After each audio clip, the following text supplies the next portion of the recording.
ములుగు జిల్లా ఏటూరు నాగారంలో గత 2 రోజులుగా కురుస్తున్న వర్షాలకు జంపన్న వాగు ఉప్పొంగి ప్రవహిస్తోంది. ఎలిశెట్టిపల్లి గ్రామానికి రాకపోకలు నిలిచిపోగా అనారోగ్యానికి గురైన ఓ యువకుణ్ణి గ్రామం నుంచి తరలించేందుకు స్థానికులు తీవ్ర అవస్థలు పడ్డారు. తెప్పపై యువకుణ్ణి పడుకోబెట్టి ప్రవహిస్తున్న జంపన్న వాగును దాటారు. అనంతరం యువకుణ్ణి ఆసుపత్రిలో చేర్పించి వైద్యం అందించారు.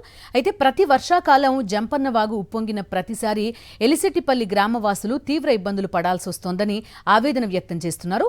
తమ గ్రామానికి బ్రిడ్జి ఏర్పాటు చేయాలని కోరుతున్నారు.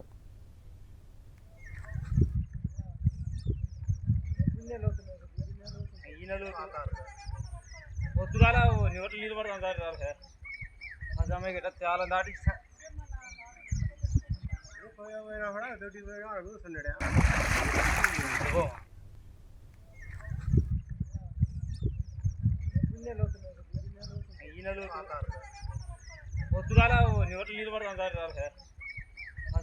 చాలా దాటి